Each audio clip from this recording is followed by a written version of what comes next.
I'm Joshua, and I'm an INTP, and first and foremost, I would like to say thank you for viewing this video and subsequently visiting my channel. The topic of this video will be on why I'm trying to redefine the cognitive functions. And this is going to be an exposition about the problems and the issues that can arise from a technical standpoint, and just what I see in the Jungian community, just based off of the current landscape of the definition of functions and what individuals think about personality type and the scope of personality theory as a field of knowledge or a domain of knowledge. And so, first thing I would like to say is that personality theory is a field in psychology, and psychology is a field that is subordinate to cognitive science and neuroscience. And cognitive science and neuroscience are fields that are subordinate to biology. So at the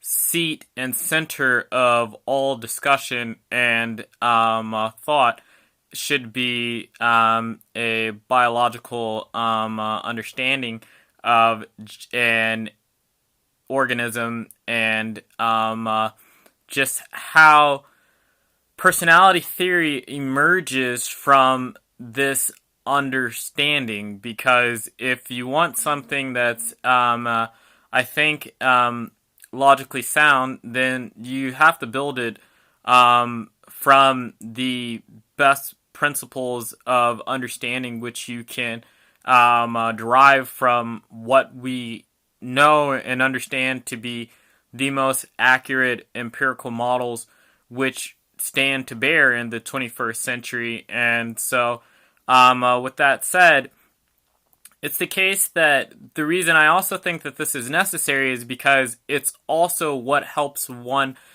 create a reasonable scope for what personality theory truly can explain and can be used for. Personality theory, I think, stops short once you get into complex social interactions, and when you're trying to talk about certain, even personal phenomenon, such as personality disorders, such as addiction, even such as cognitive ability and cognitive capacity. It's too often that I see and I read or I hear that there is some mode, so there's someone out there that's trying to make a mode or vein of explanation for any said other neurological phenomenon. There is a such thing as a trait hierarchy in the overall collection of an individual.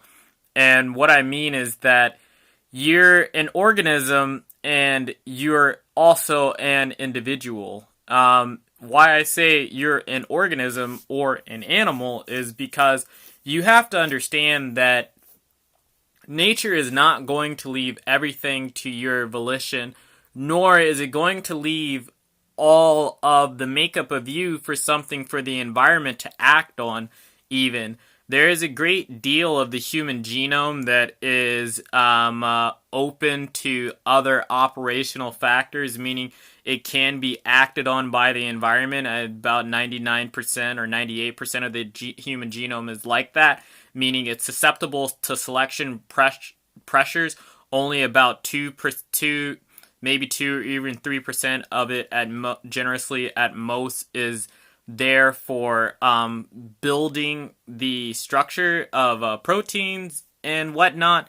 But even going away from just the genetic going from the genetic understanding of just of human architecture, you have to look at certain features of just human existence, such as you don't really have the ability to decide most factors that come with your existence. You don't have the ability to select various things. And you shouldn't be granted the ability to select certain things. Well, I guess I shouldn't say, I can't make a shouldn't, but you just wouldn't be able to.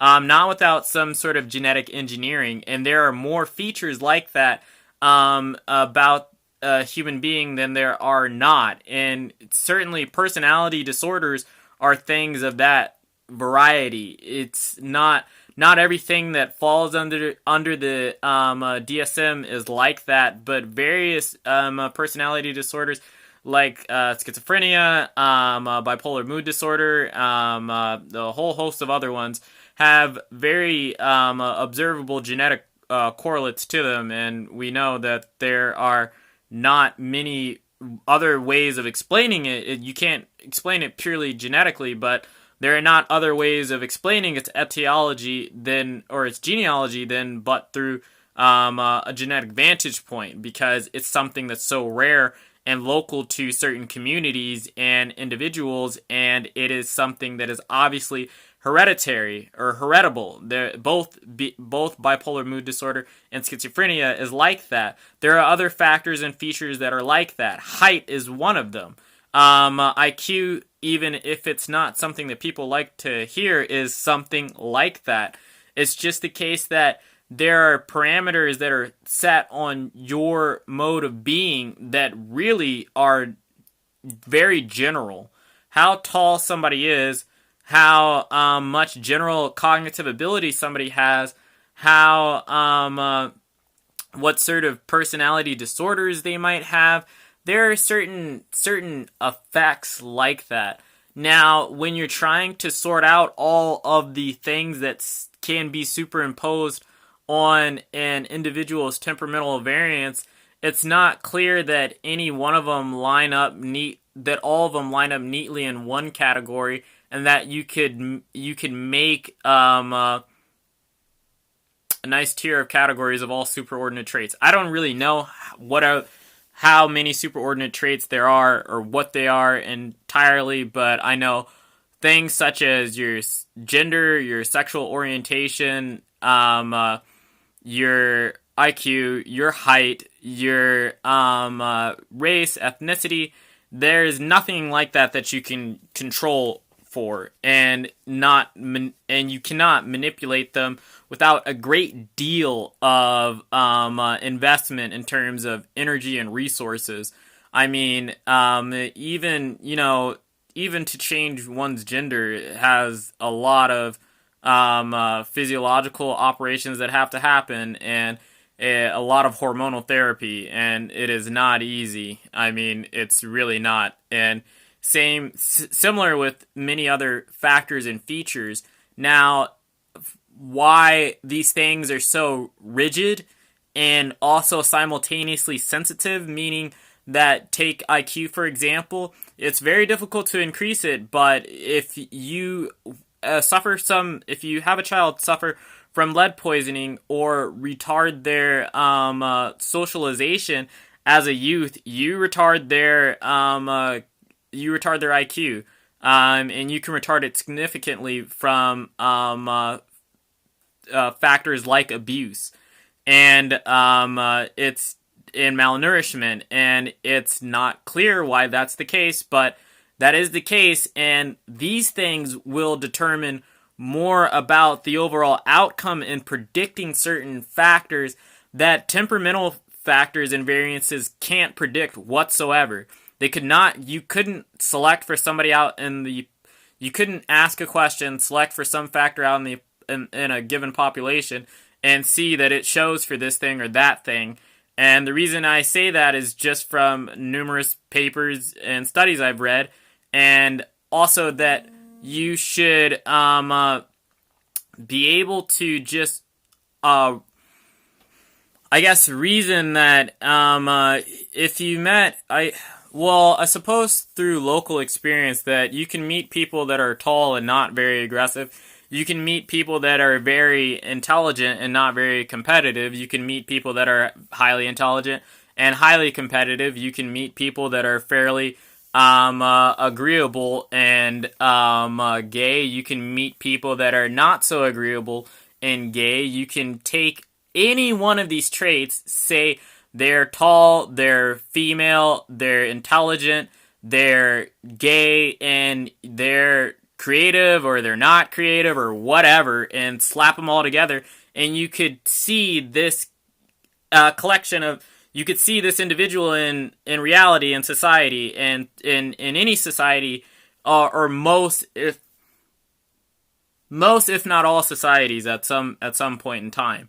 And so you should, from just the empirical and the reasoning, understand that there are certain features that come to you that will determine things about your flavor of perception and your movement through the world that is not dependent on your personality. But the ways in which MBTI is explained, the ways in which the cognitive functions are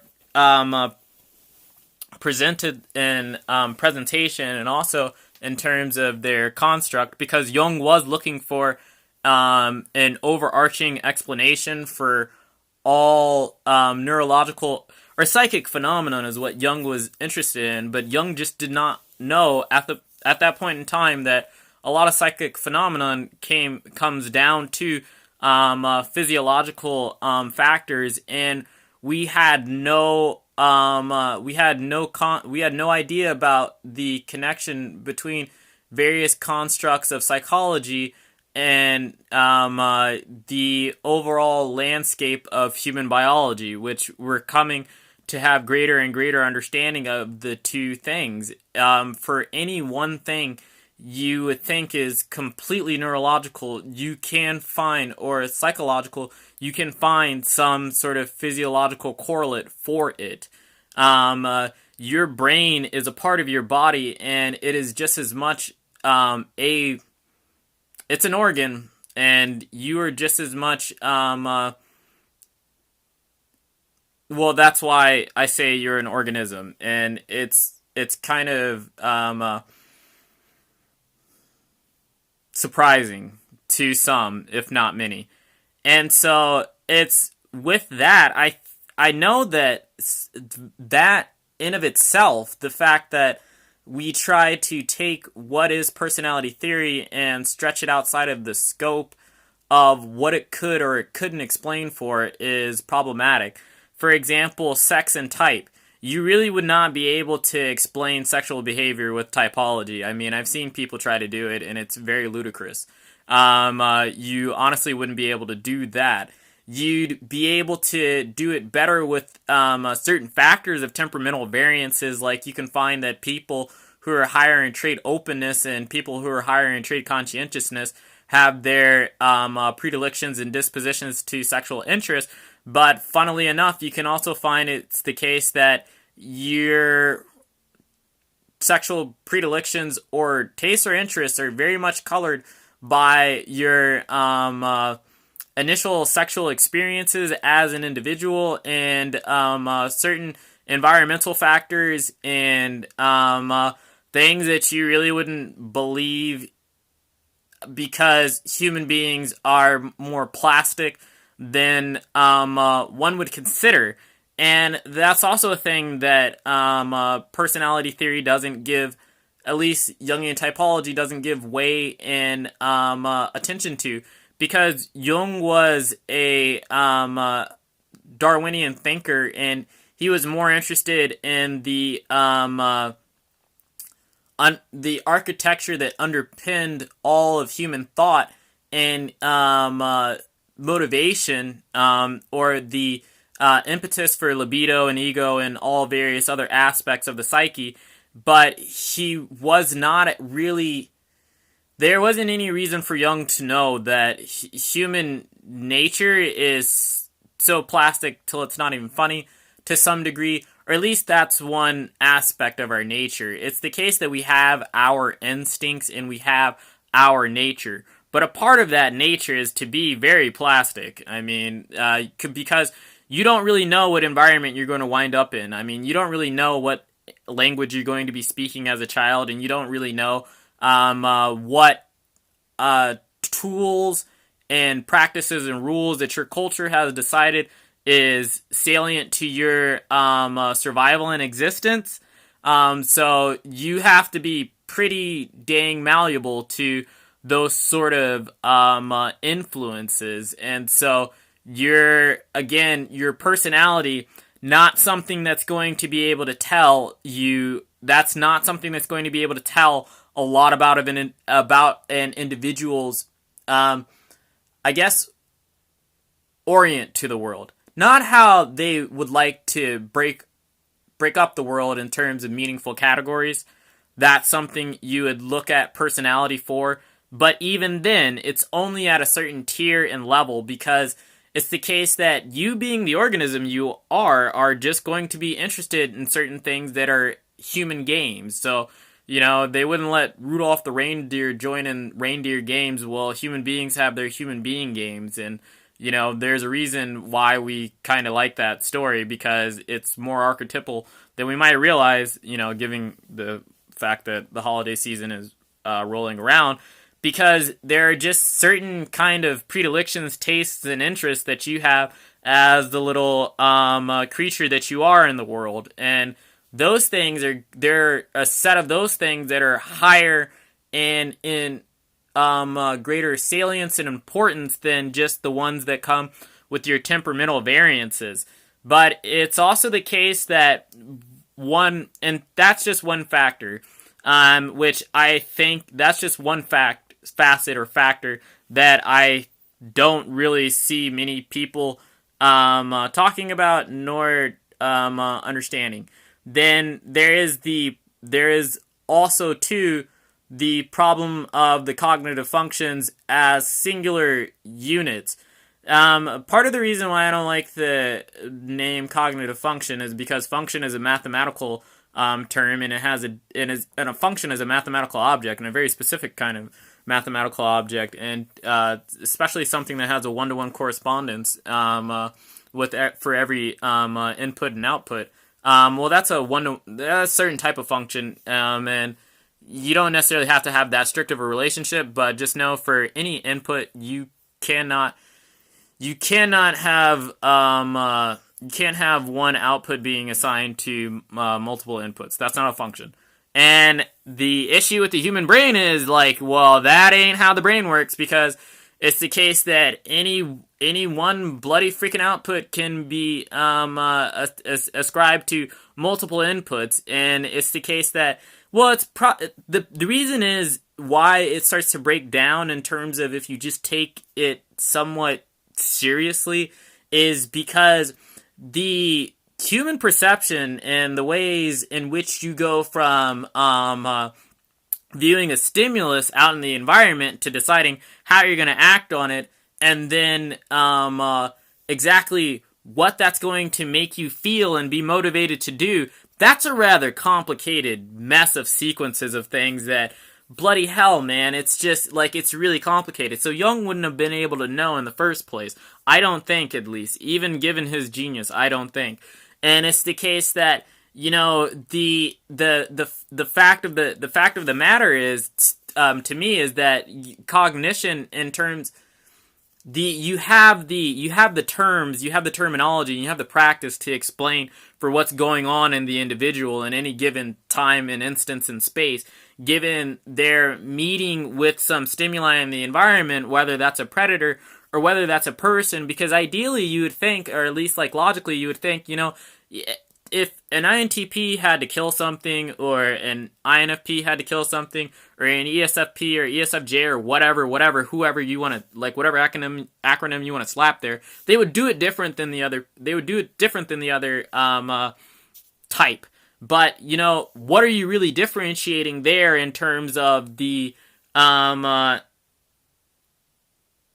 intimation of the stimuli, and the action of the individual, and that whole sequence playing itself out? because when you're talking about any one thing, them viewing it, you're talking about biology, and that biology is necessarily going to lead to the neurology. When you talk about their motor action and activity and the types of behaviors and motor patterns that they're going to be willing to construct, just given the type of individual they are and why they're motivated to do that damn thing, or come up with that thing, or pay attention to that thing and learn it, and the speed at which they're going to learn it, and what they're going to particularly, what can you, even when you're talking about the speed at which they learn something, what part can you parsimony from general intelligence, and what part can you parsimony from temperamental variances, in terms of you being something that's a subjective little valuing creature based off of what you like to see in the world, or just your own perception. Hold on. That gets rather complicated, and honestly, you can't even really have that conversation with the way that typology is currently casted, and that's a problem to me, because we should be trying to figure out, just what does it mean to be a human being in the world, and I think that that's necessary to honestly be able to really tell somebody how they ought to actualize themselves, or if it's necessary for you to know what you are in order to repair or to fix yourself, or to figure out how to really construct or make something out of yourself in the first place. Because what the hell are you working with? You're not a blank slate, and it's the case that matters. Like that matters significantly. And beyond that, in terms of the fact that the cognitive functions can't really capture the complexity of any one thing, so take thinking for example, what kind of fucking thinking are we talking about is a problem too. Okay, so say for example you're dealing with something that's novel in the environment. Damn it, what the hell? Sorry. Okay. Sorry, say that you're dealing with something that's novel in the environment. Well, you need your prefrontal cortex to really deal with that thing, because you need your executive functions to deal with coming up with a category of language or thought for anomalous or new thing, and you also need your capacity for strategy going on, and you also have to have your right.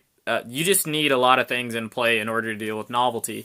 And it's the case that you're even dealing with that, whether or not it's the right hemisphere or the left hemisphere's interaction is something that has to be brought to bear on the subject, because when you're the fact that you're dealing with novelty in the first place tells you that it's the right hemisphere. But, I don't honestly think that all individuals rely or rest on the capacities of either two, but both are in action and tandem at all times with one another, essentially, and acting in every action and mode of expression for the most part in the individual, whether you're looking at language or looking at the ability to abstract a pattern or recognize a pattern or whatever. Like, a majority of the capacity for language is within the left hemisphere, but a nice good portion of it is in the right hemisphere, and it all contributes. It just all contributes. I'm sorry, I'm not trying to complexify it. I'm just trying to say how the model of the cognitive functions falls short. And it's also the case that when you're looking at the cognitive functions, man, it's like there's systems of the brain that come together to make any one thing that you're seeing. It's not any one part. It's a system with another system inhibiting one system, and being aided by a collection of neurochemicals. Like, you want to see a certain amount of serotonin going around in the parietal lobe, and your ability to inhibit your impulsivity has as much to do with the amounts and levels of serotonin as that you have in your system, as much as it has to do with the fidelity and integrity of the parietal regions and the prefrontal cortex. And it's just it's complicated, because when you're talking about somebody being able to reason about something, delaying a response, that's some form of impulse control. And when you really want to talk about TI or even TE, like you're getting into a very deep and sticky territory when it comes down to the neurophrenology of the neurophrenology and the neurochemistry of it all. And so it's just that I want more accuracy, and that's just my motivation, because I think with more accuracy you do get a better viable working model, and there is just a better practical outcome. The reason I feel I needed to make this video, because I don't think that I said it all in the best way I could have in the first video. But this is just my motivation, because I think what Jung did was very important, and I'm glad that Jung was a depth psychologist who cared about trying to help the human being find meaning in the world. But I think that his model or his anecdote is right. You have to look to the inner person, or what constitutes the person from a psychological standpoint, to really be able to help and aid them in terms of their action and activity out in the world, if you want to really help them find and achieve the things that would give them a lot of meaning. But I mean, there's some serious issues and problems, because people oftentimes step outside the expertise, their domain of expertise. Like, one video that angered me a while ago, I mean, this was a while ago, was on how somebody was trying to say that you can understand addiction through the cognitive functions, and that's just bullshit. You really can't. You don't find that every person is quick to put themselves in a situation where they could be potentially addicted to some substance, whether that be alcohol or heroin or anything like that. But it doesn't really matter somebody's personality. Once they actually undertake a certain substance, depending on what that drug is or what it's made for, it doesn't matter. There's not a damn thing that has to do with them being an extroverted sensor or anything like that. They're dealing with a system that's mediating their activity that's way freaking older than their personality, and it really does not give it's not anything like in the field or the scope of personality. And then certain factors, like when you're talking about romantic relationships, yeah, certainly those things you can use personality theory to mediate the I guess uncertainty and contentions and various like other things, because that's what Myers and Briggs were really interested in, is in terms of the relational aspect and making people aware of themselves and aware of each other, so that they could have better, more healthy relationships or whatever. And I mean, like, I don't have any issue with that, but just when it goes outside of it, too often drifts outside of the scope of those things. And I mean, there's certain things that you gotta stop, and you have to know when to stop. And the problem is people don't know, because it's poorly crafted in terms of its overall structure. And I mean, there are certainly like was personality celebritytypes.com and things like that. But I mean, like, even with celebrity types, I mean, they don't step over into the domain of cognitive science and neuroscience. And I mean, I do have an issue with that. Philosophy is helpful in understanding certain things about personality theory, but personality theory as an academic domain, or just as a field of or domain of interest, is ultimately one of psychology, subordinately cognitive science and neuroscience, and subordinately biology. And I mean, like, you don't have a personality just for no bloody freaking reasons or for the sheer sakes of it.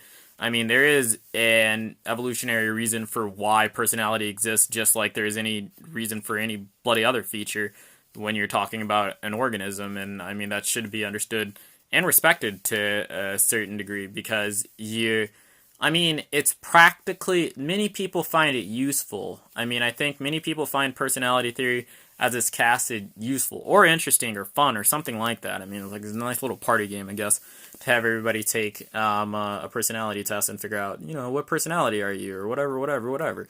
But it's poor in its predictional capacities. Like, it's really poor for any time you really want to do something serious with it. I mean, it's pretty dang pitiful. And I don't like that. I mean, like, I'm not exactly an INTJ or an ENTJ somebody who hates a bad tool or something like that, but I don't like anything that misleads people. And I think that as it currently stands, it's very easy for it to be misleading. And even, whatever. I recognize and see people's attempts at revivifying it and making it more sound and coherent. I mean, that's certainly what socionics was about. It's certainly what BB's model and various other, things, but not where it needs to be. And even in the psychoanalytic schools of thought, they're updating their models and conceptions with to be commensurate with the findings and understandings in neuroscience and cognitive science that have happened within the last 50 years, because you have to do it, because if you lead, there's a line in the Bible that, people should take. At least it's the kind of attitude I have to problematic information, that if any man should cause his brother to sin, or I think it's if anyone prevents these little ones from coming to me, then he should have a limestone thrown around his neck and cast into the Dead Sea. Or it's if anyone would cause his brother to sin or mislead him, he ought to have a limestone cast on his neck and thrown into the Dead Sea. I mean, that's the kind of anger I have towards it. Though I know people aren't doing it like, I know it's just like, it's not, for the most part, it's not intentional or anything like that. But I mean, if anybody would want to debate me about the issues of MBTI or the problems with the conclusions that they come to, and if anybody wants my sources or wants why I'm coming to these conclusions, I am open to offering them up to people, and I am open to debating any person, because I guess just people care about things because they affect their lives, and they want the information to help them do things in the world. At least that's what I think, because I think human beings are fundamentally motivational creatures, and I think it's problematic or a sham when it's just not conceptualized such that that's possible. And so yeah, that's my video, and thank you for watching, and hopefully you found it interesting.